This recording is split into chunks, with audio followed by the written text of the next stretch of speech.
Welcome everyone to today's webinar presentation. We're going to allow for a few more minutes. Everyone, I'm seeing some people still signing in.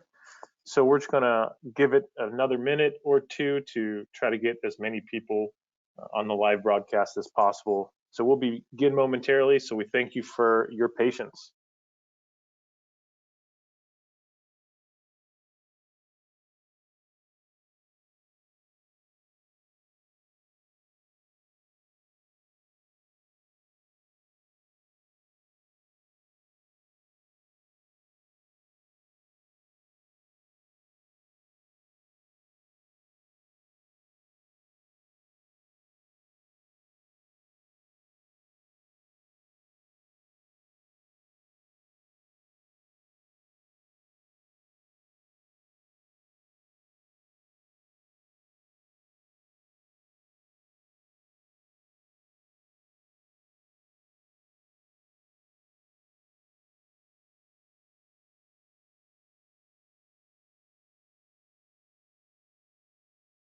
Okay, I want to welcome everyone again to the webinar presentation of our anaerobic operator webinar series. Today's presentation is the Ask the Anaerobic Experts live Q&A webinar.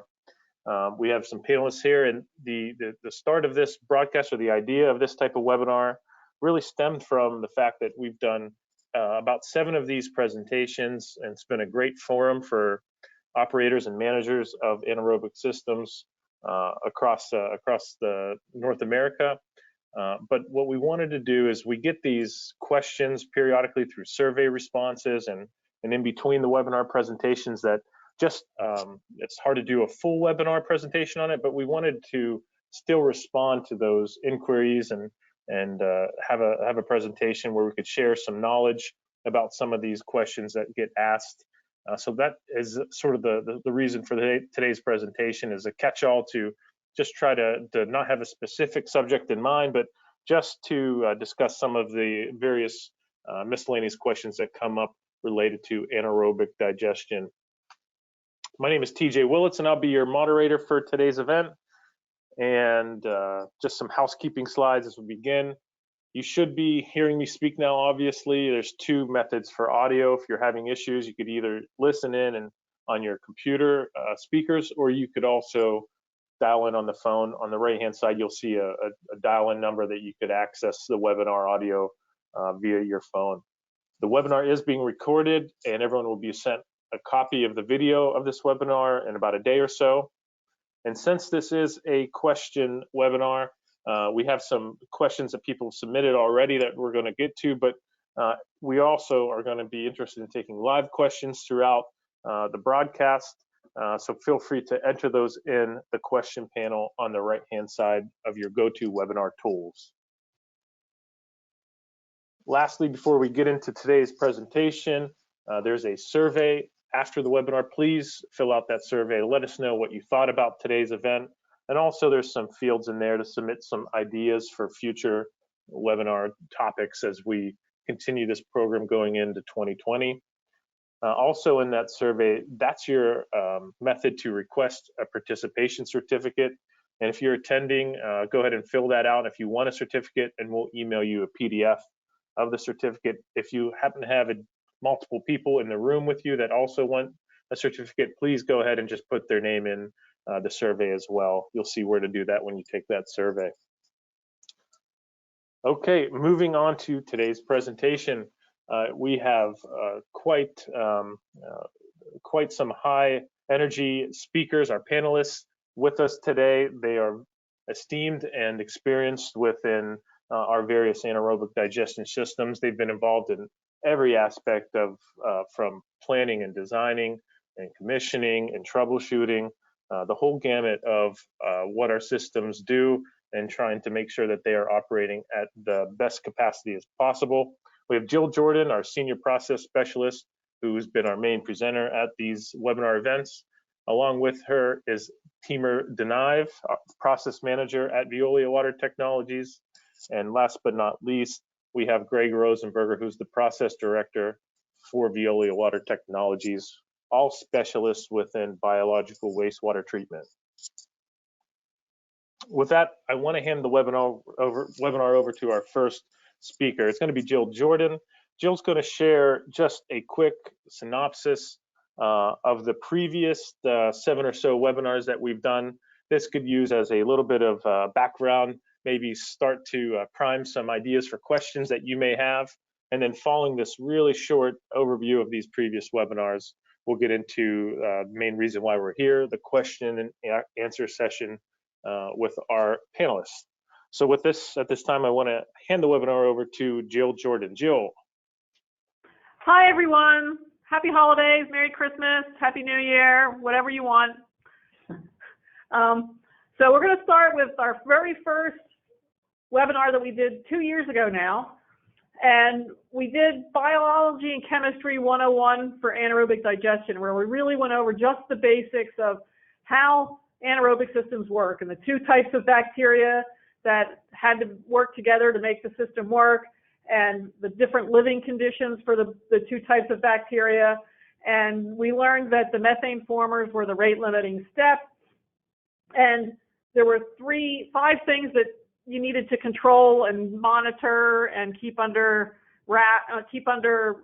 good control, which were how much you fed the bacteria, the pH, the temperature, and making sure that there were the right amount of nutrients in the wastewater, and to make sure that there were no toxins in the wastewater.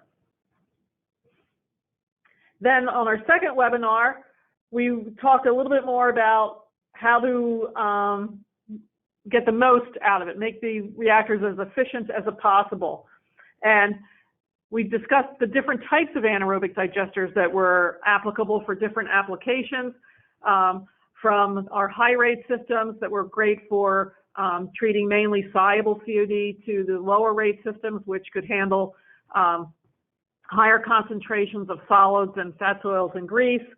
And then we also talked about the need for constant monitoring and testing to make sure that all of the parameters that we talked about, those 5 parameters, food, pH, temperature, nutrients, and no toxins were okay. Next, TJ. Okay, so then we talked about preventing upsets, and we talked about what can upset systems. And again, it was not keeping those 5 parameters in check where you can overfeed them. That was the most likely thing to happen. The pH could be out of control. That's the next thing that can upset the reactor. The temperature not being right, and not having the right nutrients, or having the bacteria exposed to some toxins. And the big thing is, a lot of it we discussed was actually due to operator error, not watching the pH, or not monitoring the temperature, or not knowing that you didn't have the right nutrients, and not acknowledging these problems and addressing them right away. Then we talked about maintenance of anaerobic digesters, and some safety, especially related to the handling of biogas had to be done safely. How to keep the feed piping clean, we talked about how to keep settlers clean, and how to, especially again, making sure that the gas handling equipment was in good operating condition for your safety. And also we talked about exposure to different chemicals and biological compounds also.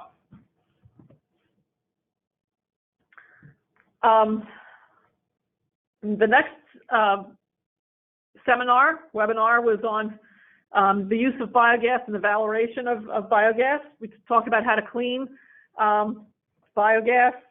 You can do it with mechanically, chemically, biologically, or physically.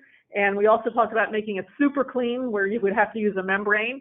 And all of those are possible, depending on what you need. Most of our plants we discussed use their biogas in boilers. And depending on the type of boiler, it was either mixed with natural gas or not. Recently, a lot of the biogas has been used in CHP units, combined heat and power units. But there's been more and more talk about putting in membranes so that the biogas can be put into a general natural gas line or used in turbines and fuel cells and or again, pipeline quality. Okay, TJ, next. Then we talked about pre-treating wastewater, because it's always not, the wastewater that comes down from a company isn't always readily digestible in an anaerobic system. So sometimes you need some pre-treatment, and we talked about mostly removing solids for the use in, so that the wastewater could be treated in high-rate systems. We also talked about equalization and calamity tanks. Equalization is very, very important for all of the systems, whether it's a high-rate or a low-rate system, because it helps to keep the anaerobic reactor more stable, because the more evenly you can feed it, the better it is. And recently, we've been putting in calamity tanks where we automatically monitor the total organic carbon of the wastewater, and if it gets too high, we can divert that water to a calamity tank, which prevents overfeeding. Again, one of the main factors in controlling the operations of an anaerobic reactor. Next. Lastly, we did all about sludge. What is sludge? What's the different forms that it can take? Mainly, there's two different forms, floc-type bacteria or granular-type bacteria. And we talked about how granulation occurs and what type of systems generate granular sludge as opposed to what type of systems generate floc sludge. And we also talked about that there's a market for granular biomass. And I think that brings us up to date, TJ. Thanks, Jill, for that recap. It's been a great journey for the last 2 years with this program, and we're looking to continue this program going forward into 2020, as I mentioned.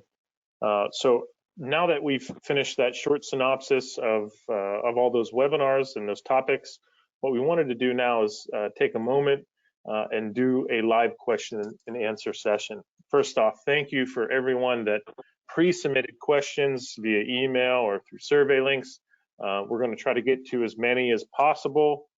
However, we'll follow up with you afterwards, or you could follow up with us afterwards if you have anything that isn't clear or doesn't get answered.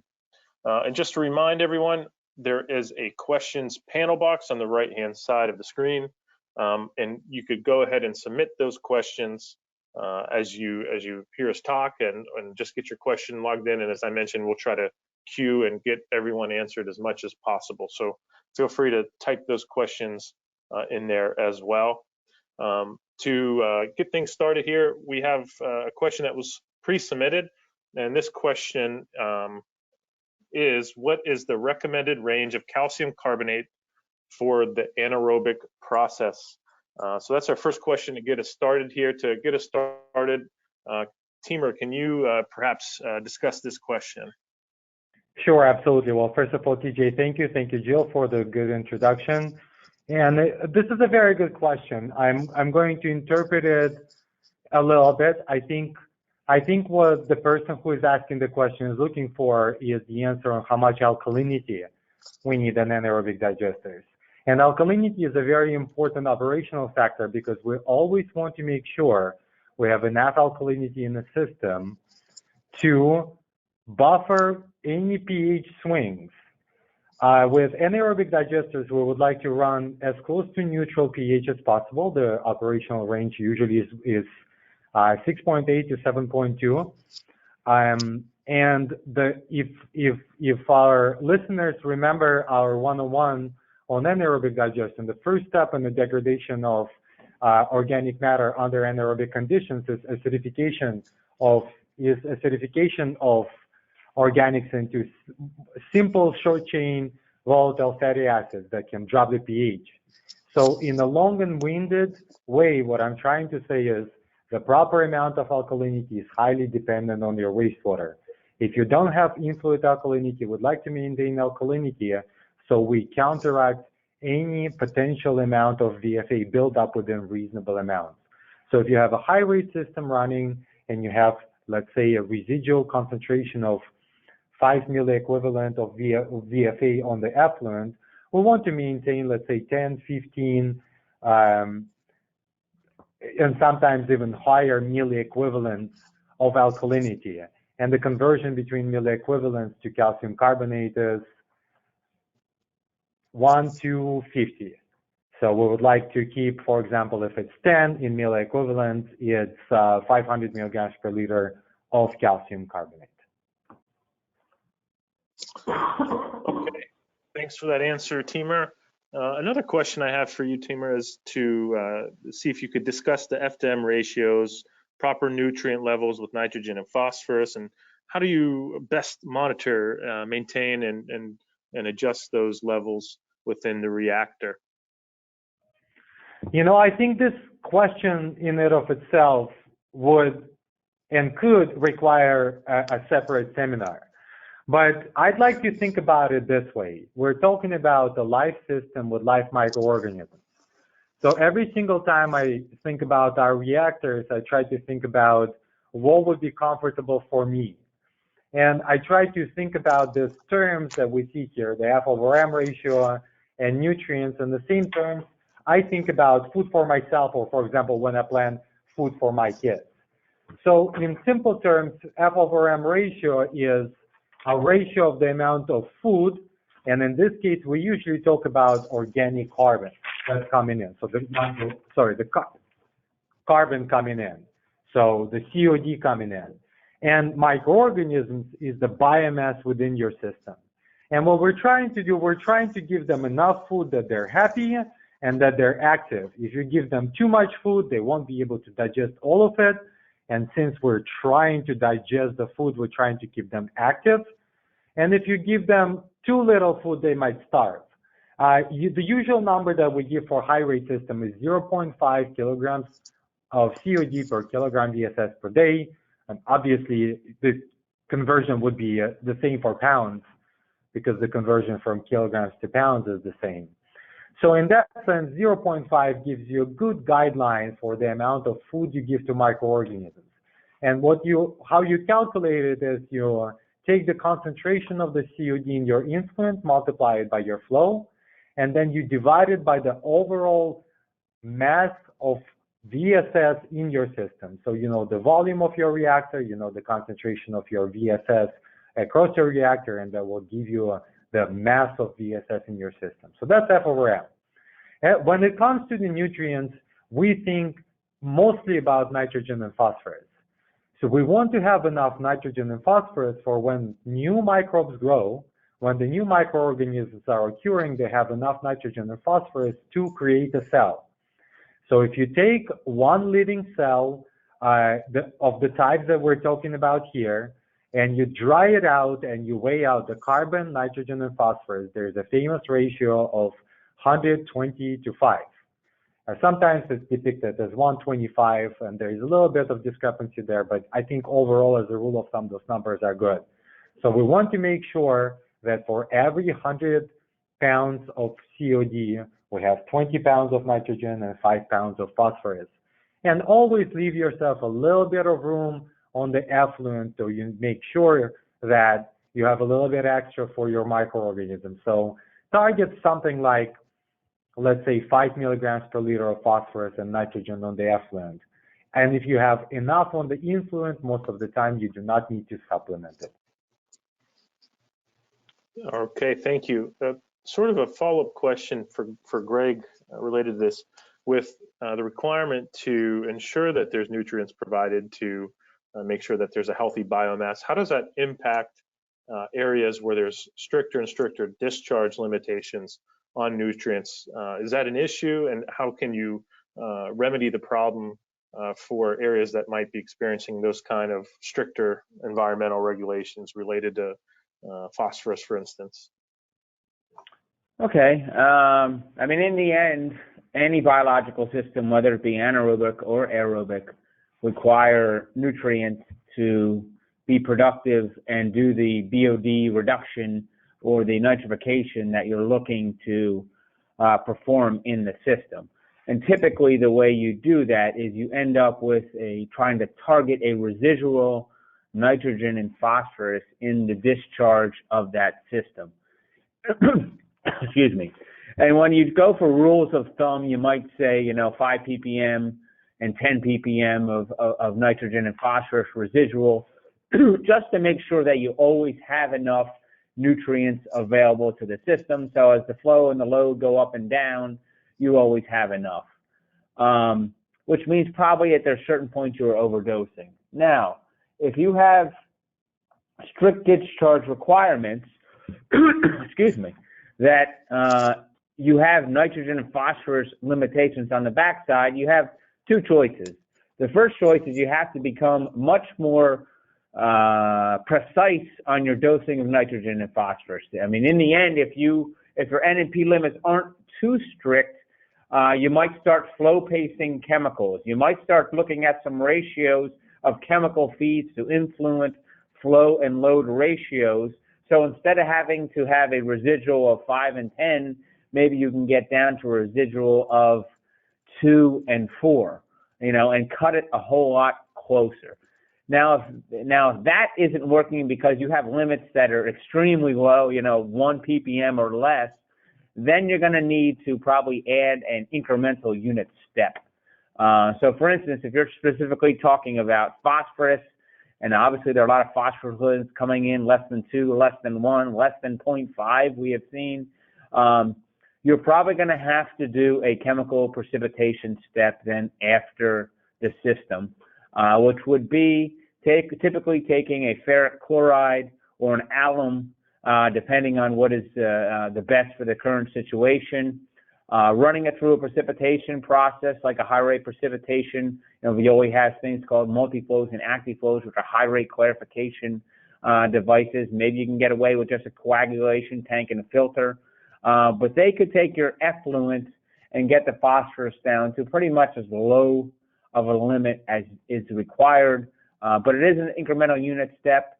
You will have some chemical addition, and don't forget, beyond chemical addition, you then also have some sludge that you have to handle, because you will have, ferric phosphate sludge or aluminum phosphate sludge, which now is a sludge handling consideration as well. So to summarize, you have basically 2 ways to do it. One is to get a whole lot tighter on your residuals, and if that isn't good enough, then you need to go to a unit process step to remove phosphorus, or if you have to, remove ammonia, you typically would put in a nitrification aerobic step.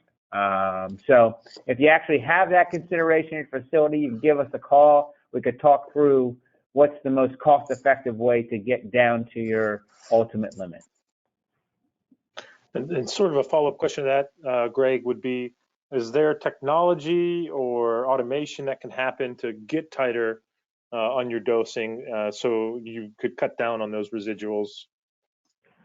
Yes, there is. I mean, in the end, depending on the age of your system and what level of PLC controls you have, what level of instrumentation that you have, pretty much we would go in and look at trying to do some type of controls and instrumentation upgrade from the start. Taking flows, taking your chemical pumps, can they be flow paced or not be flow paced? If you really want to go to a next step, there are TSS meters out there. There are online COD meters, which you could start to load pace your chemicals from. So really, it's about the addition at that point of some instrumentation and controls, and maybe a little bit more hunting and pecking to start with, just to make sure you get the proper ratios on all your pumps. So you can instrument and control out to a certain point, at which the next point is you're going to have to go to a unit process step. Okay, thanks, Greg. Just a reminder for everyone, there's a question panel on the right side of your screen. Feel free to ask any question. These panelists are ready for it, regardless of what you want to ask. They'll do their best to respond to it. Just a non-technical question. Someone asked, how can we access the previous webinars? We do record all of those, and what I'll do, I'll try to get out some registration links if you need to access those previous webinars to get caught up on the previous 7 subjects that Jill highlighted earlier in the presentation. The next question that we have, it's going to be for Jill. Jill, related to, these are some biomass questions or sludge questions, and it has to do with unloading biomass from trucks and the SOP for that, whether it be truck or rail car. Can you talk a little bit about that process and the best way to handle that? Yeah, thanks, TJ. We have a standard operating procedure for transporting and unloading sludge. The first thing you have to know is that you can only use positive displacement type pumps or vacuum trucks, or vacuum systems to move the sludge from one tank to another tank, especially granular sludge. The flock sludge, it doesn't matter, you can use anything. But on the granular sludge, it's very important that you use a positive displacement pump because centrifugal pumps will chew up the granules. So that's number one. Number two is you want to take the sludge from an operating reactor, which is making biogas. It's easiest to move the sludge when it's producing gas. It sounds bad because you're going to be, especially if you're going to be putting it in a truck right away, but that's the best way to do it. If you take it from a tank that's not being generating biogas, the granular sludge tends to rat hole. Has an angle of repose of 45 degrees, so you wind up pulling a lot of water out and not the sludge. Once you get it into your tank, your rail car or your truck, that's fine. You're going to move it to point B, and now you want to get it out of the truck. Again, it will settle in the truck when it's being transported, and you need to get it out of the truck. And again, it'll rat hole in those cases. So you have to keep adding water to it to keep it moving towards the discharge pump.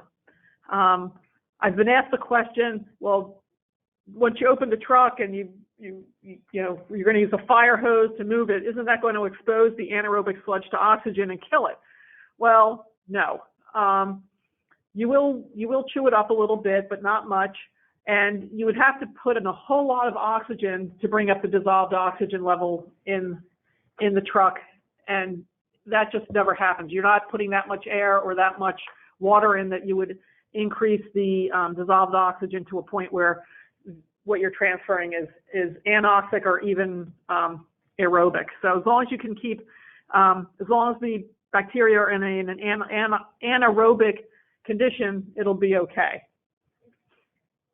We also recommend, again, for safety reasons, the truck that you're transporting in is going to be a confined space, so you have to be careful when you open up the top. It's going to have some pressure. You need to make sure that who's ever doing it is wearing an H2S badge so they're not exposed to hydrogen sulfide that potentially could be in there. You want to tie off to the top of the truck. You want to wear a safety harness. And also, you want at least 1.5 inch fire hose with enough pressure and water flow to get to each end of the truck. Some trucks discharge from the rear, some discharge from the center of the truck, but you need to have enough water to push sludge from at the most one end of the truck to the other end of the truck. You don't want to leave sludge in the truck because you're going to pay for that, and you pay for cleaning, so that's a bad thing too. I hope that answers that question. I think so. A different kind of question, more of a trouble shooting question about a reactor, and perhaps you could take it, Jill. But the question is, we always see some granules in our anaerobic effluent. Is that okay? And when is it too much in terms of having granules in the effluent? Oh, okay. Our settlers, and nobody's settlers are perfect. So yes, you will always see some granules in the effluent. How much is too much? We're going to take, we suggest that every day you collect an effluent sample and do a settlable solids test on it. And what it is, too much is if in five minutes of settling you have more than 1 milliliter per liter of granules, then that's probably too much, and you need to watch out what's happening. What can cause the washout of granules? Exposure to fats, oils, and grease are the main thing. So you might have had an incident where some fats, oils, and grease got into the system. And it can also be a mechanical issue. If the settler's broken for some reason, you could also pull out some sludge. But it's usually something like fats, oils, and grease. But again, you want to maintain less than 1 milliliter per liter of granules in a 5-minute IMHOF test on the effluent. Okay, appreciate that. Moving right along, a question, you sort of touched on it by doing a test on the effluent every day, Jill, but a question that we have here is for Timur, and it has to do is what kind of regular testing or lab services should I be doing on a regular basis to ensure that the operational performance of my system is maintained? Can you comment on that, Timur?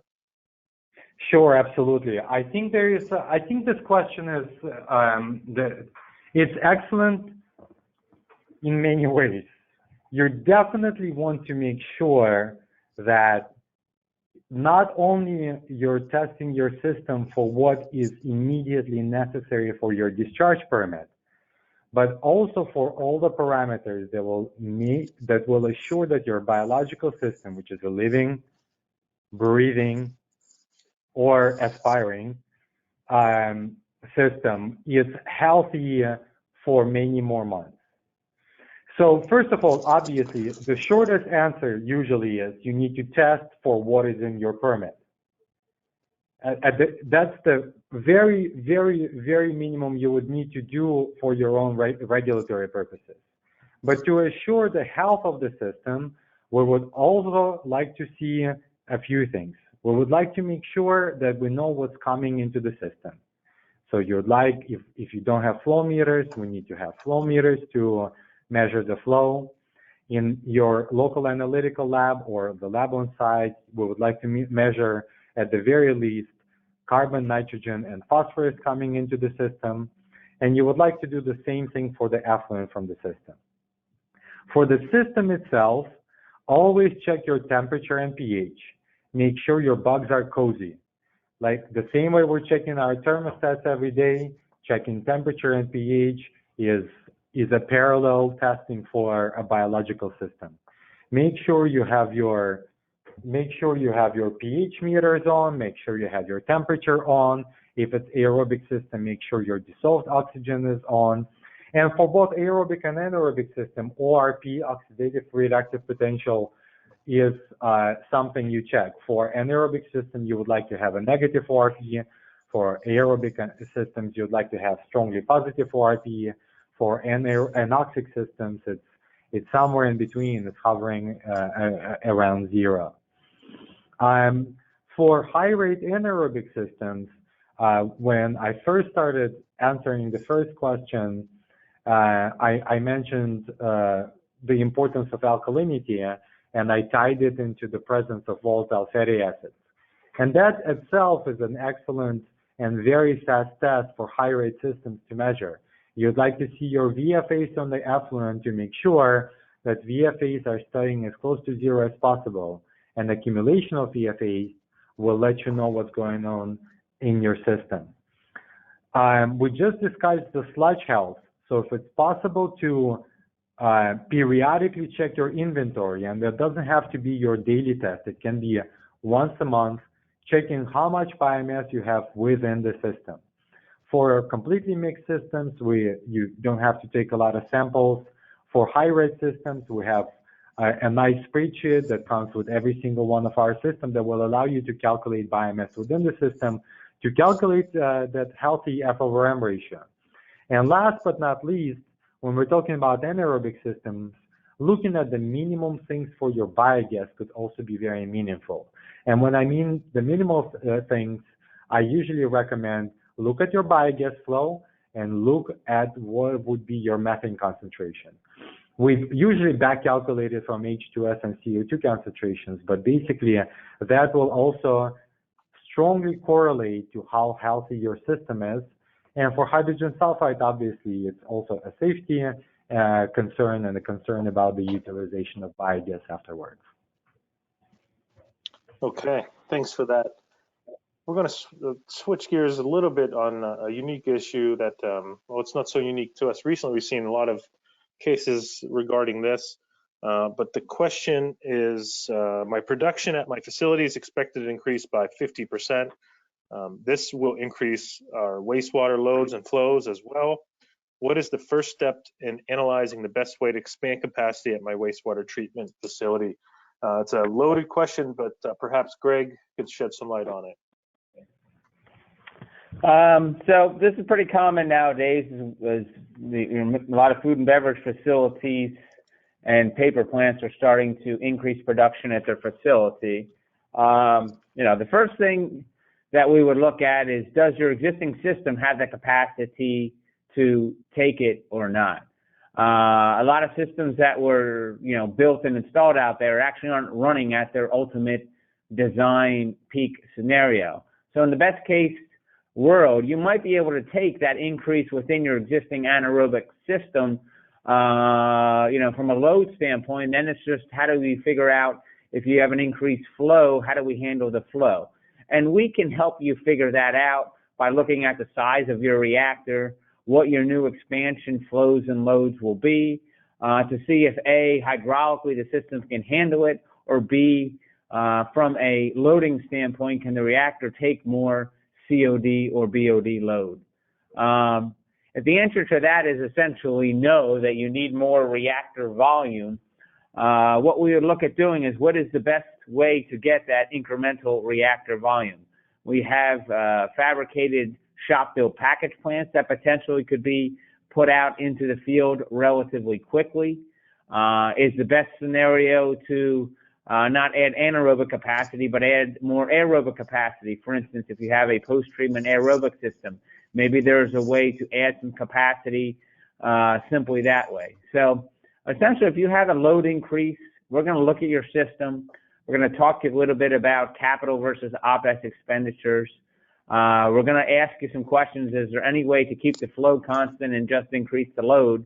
Because obviously, if hydraulically you go up, you need bigger pipe sizes. But if your load just goes up, your concentrations, a lot of times you can be more cost effective that way. So in the end, it is a flow issue. It is a COD concentration or load issue. And we look at what is the best way to cost effectively add anaerobic or aerobic capacity to your existing system. Okay, thanks, Greg. So while we have you on the phone here, just some questions that maybe you could follow up, but switching gears away a little bit from performance or expansion, we have some questions about biogas. And one question is, can you discuss how to reduce H2S in biogas? Can you handle that, Greg? I can handle that, TJ. Thank you very much. So H2S reduction in biogas, there's several different technologies and several different ways to do that. The first thing we're going to ask you is, what is your flow and what is your H2S concentration? So if you're having H2S issues, or is your issue right now that you have a smell problem? Obviously, H2S smells like rotten eggs. Or is it that you have a sulfate problem in your discharge from your flare? Maybe you're getting hit with some type of Title 9, I think it is, or Title 5 type of SO4 regulation. So the first thing we're going to need to understand is, what is the H2S concentration? And you do that typically with a pull for a Draeger tube. If you need to understand what that is, give us a call. We'll step you through how to get some H2S concentrations. So the next step is to really look at, what is the best technology to handle that H2S removal. There's a lot of different H2S technologies out there to remove that. There is caustic scrubbing. There's biological and chemical scrubbing that are typically, or iron sponges, media-based system that can remove that H2S, and mainly that is based on the load of H2S to the system. It's a CapEx versus OpEx type scenario, where the lower the CapEx, the higher the OpEx you have for replacing iron sponge media that is spent, or having to spend money on caustic to scrub it out. So we really look at that. If it is just a small amount of H2S you need to get rid of, some people have dabbled with the introduction of some ferric into their system to bind up ferric sulfide. If you have a CSDR system, that's a little easier, because that ferric sulfide will just come out with the regular sludge. If you have a granular system, the issue we've seen with that over time is all that ferric sludge ends up at the bottom of your reactor, and you start to displace your granular biomass. So in the end, you start to lose capacity over time. So we really don't like that as much as adding ferric to the system. There's some hidden costs to that beyond just the ferric dosing rates that you have. You also then have a sludge that you produce that you're either paying to get rid of down the drain, or you're paying to get rid of in some type of sludge dewatering system. So H2S removal is a technology that has been around for a while. We have a lot of experience doing it. And if you have issues with that, the first thing you need to come to us with is what is the flow of biogas you have, and what is the H2S concentration you have, and then we can figure out with you what's the best technology to make that H2S go away in your biogas. Thanks, Greg. A similar question, not exactly, but has to do with odor control at our facilities. As many know, anaerobic digestion isn't the most pleasant of smelling trades.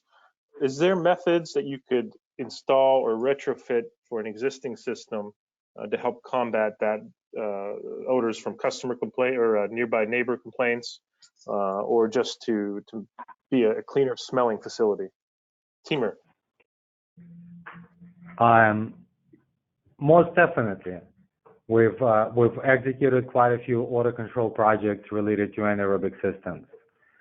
As Greg just indicated, the majority of odor that is coming from anaerobic facility is one way or another associated with reduced species.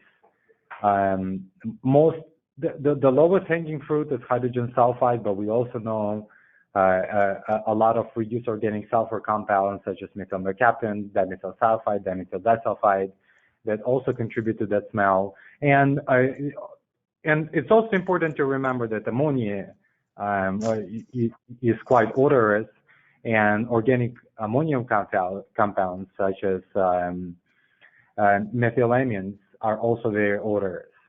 The very first thing we recommend to do when you have an odor problem is obviously identify what the odor is associated with.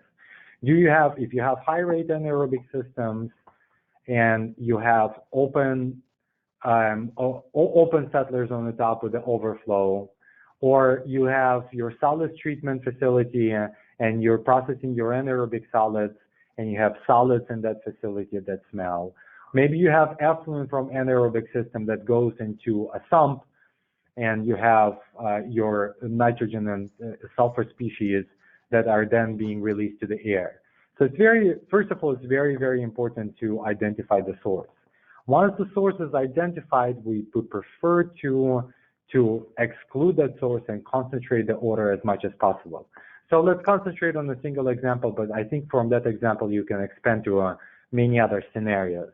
Let's concentrate on anaerobic effluent is going to a lift station to be pumped away somewhere else, and that lift station smells.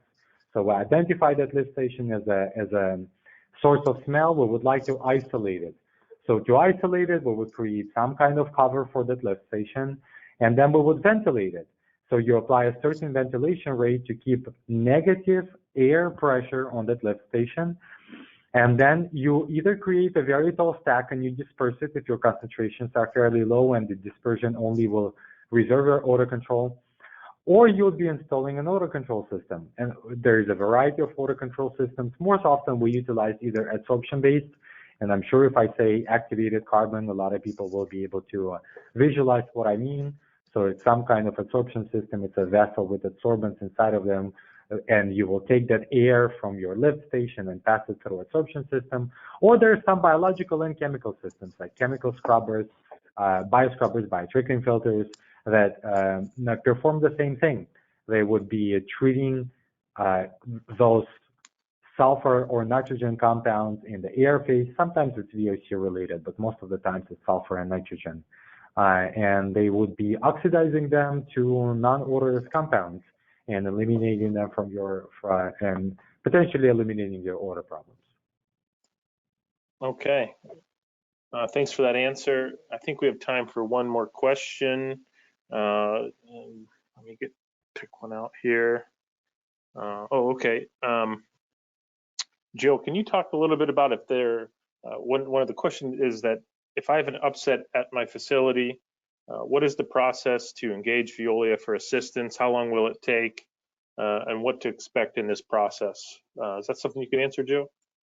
Yeah. Good question. All you need to do is pick up the phone and call us. We're always available.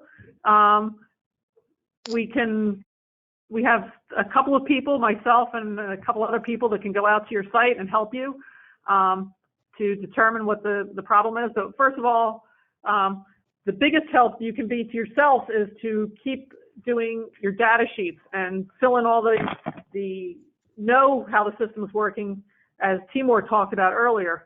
So you need to know what's going in, what's coming out of your system, and that gives you a really big clue as to what it is. And at that point, we can come out and help you. We usually do that under a time and material type of expenses.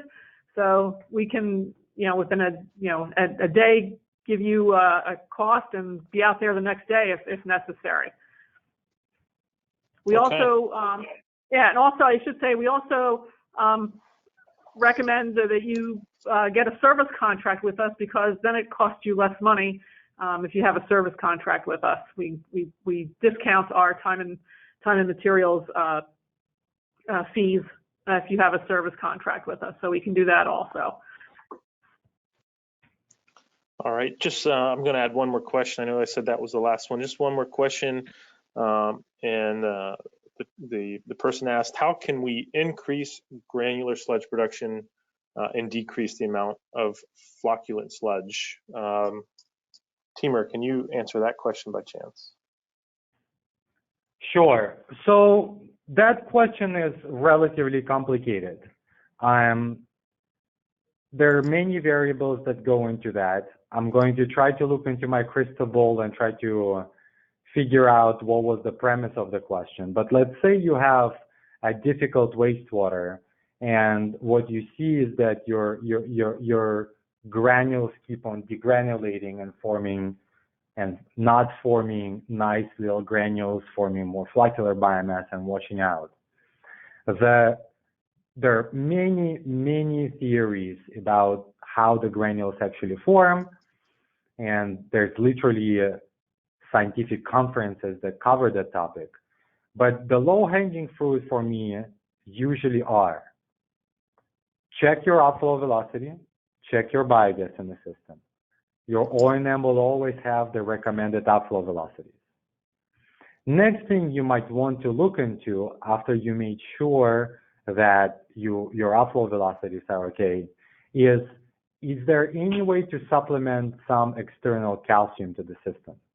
If you don't have enough calcium in the system, adding a little bit of alkalinity in the form of, let's say, lime, to not to exceed calcium concentration, not to exceed calcium concentrations that will cause heavy precipitation, but provide enough inorganic calcium as inoculum is also very, very important.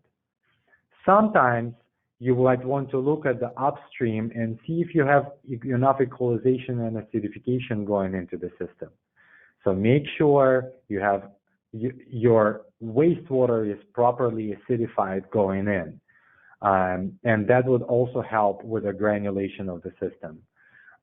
So once again, outflow velocities, inorganic material in the system, and make sure your acidification is okay going in.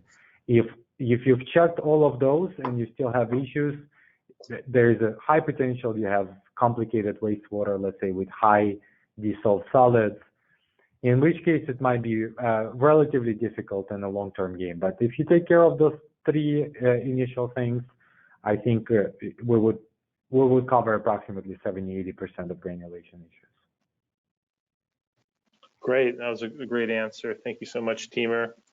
At this time, we really wanted to take a moment just to thank all of our panelists who shared their knowledge with us and answered so many of those questions. Really appreciate you taking the time to do that.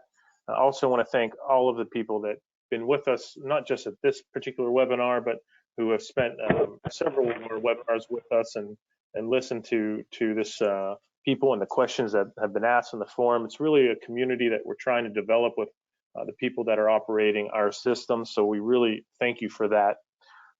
Again, I want to remind everyone to take the survey upon leaving and let us know if you want a certificate, and also share some potential topics for future webinars as we plan for those in 2020. So with that being said, thank you again for all attending. Thank you for your time, and wish everyone a wonderful and happy holiday season. Take care.